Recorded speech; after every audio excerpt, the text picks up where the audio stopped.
Kaip pradėti sveikai maitintis arba kaip atsikratyti kokio nors blogo įpročio, kuris tave kankina. Mes visi žinome, kaip reikia elgtis. Tai yra kaip sveikai maitintis, kaip mano vienas ar kitas įprotis yra blogas ir man kenkia. Tačiau tai padaryti kartais būna daug sunkiau negu atrodo iš pirmo žvilgsnio. Pakankamai dažnai tai būna todėl, kad aš netyčia besilaikant jau savo naujos realybės, naujo gyvenimo įpročio sufeilinu ir ką aš tada darau, vėliau viską metu. Tai jeigu tu pats kitam žmogui patarinėtum ir jisai padarytų vieną klaidą, kai savo sveikos mitybos kelyje, ar tu jums sakytum, suklydai, viskas, mes baigta. Niekada tikriausiai jam nepatartum. Tai vienas iš dalykų, tai ką tu patarinėtum kitam žmogui, laikykis pats.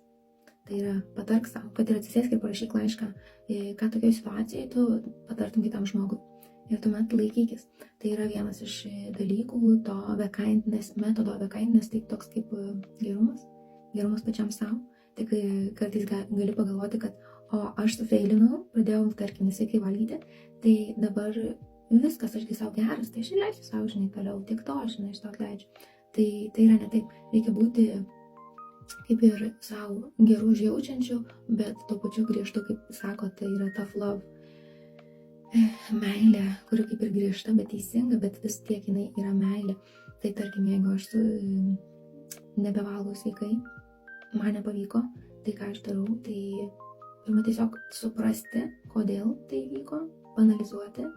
Tarkim, galbūt vyko situacija, kurios aš nebesukontroliavau gyvenime ir tiesiog persimečiau ant to nesveiko maisto, kad nusiraminti tokiu būdu.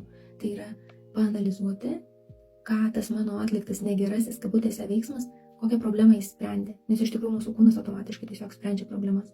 Tai tarkim, aš stresavau dėl kažko ir persimečiau valgyti. Viskas, aš pasianalizavau, tai jau mano galvoje įvyko analizė, tai jau geras dalykas.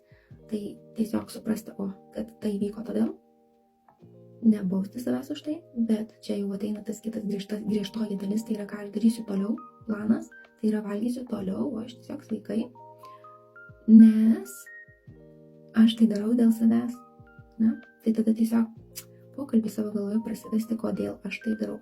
Taip pat, kad kažkokį įprotį būtų lengviau įsigyvendinti naują, tai reikia iškelti savo tikslus, bet kurie būtų apčiuopiami ir realūs. Apčiuopiamumas yra skaitomas apčiuopiama tada, kai mes galim apskaičiuoti, konkrečiai pamatuoti.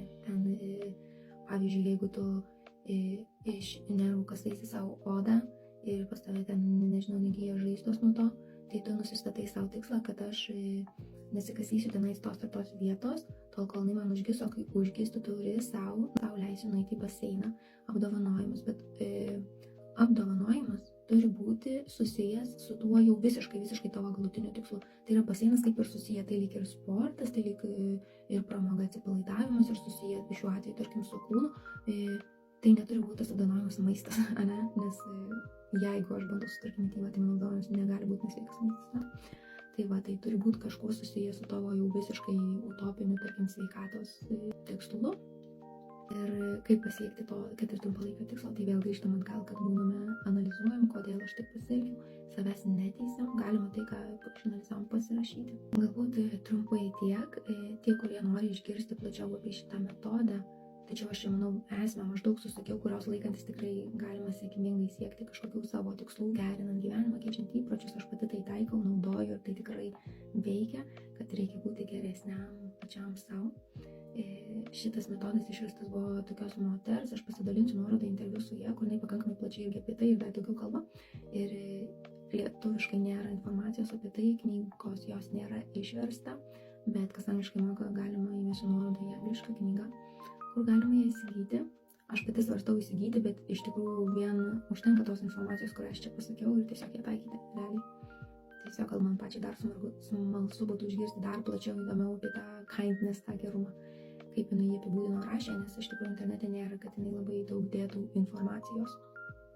Kaip jinai išrado tą metodą, tai jinai pati buvo specialistė, kaip atsikratyti priklausomybių, bet pati turėjo labai didelį antsvorį ir bestudijuojant suprato, kad jos maistas, mityba yra lyg ta pati priklausomybė.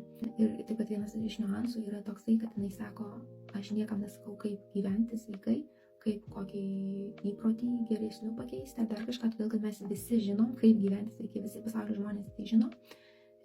Tačiau klausimas tiesiog, kaip tai padaryti, kodėl mes, kai ateina akimirka, kai mes susiveliam, mes viską metam, ne?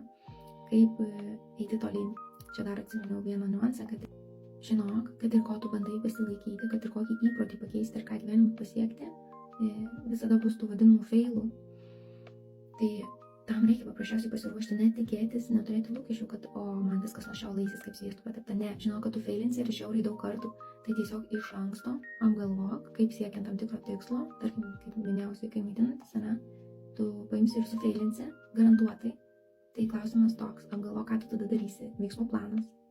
Tai veiksmų planas, šituo atveju apie tai, ką aš pasakau metodą, tai ir gali būti tai pokalbis su savimi, suprasti, kodėl tai įvyko ir taip toliau, tą patį naudot, ką jau kalbėjau. Tai va, bet kokia atveju veiksmų planas, ką aš darysiu tada, kai sufailinsiu. Ir kai gyvenime ateina ta akimirka, kai tu sufailini, tą planą pritaikai. Ir tada gyveni toliau iki sekančio failo. Tai va, tai gimėsiu nuorodą. Manau tiek. Man šitą informaciją labai padeda tokia sielą atgaivinanti vien dėl to žodžio kindness. Nežinau, nėra lietuviško gražaus vertinio man asmeniškai, bet tai yra faina būti geru pačiam savo, bet tuo pačiu laikytis to, ko tu nori laikytis, tai yra nenuolaidžiauti savo. Ir nelepinti savęs blogąja prasme, o iš tikros meilės daryti tai, kas pats žinai, kad yra gerai.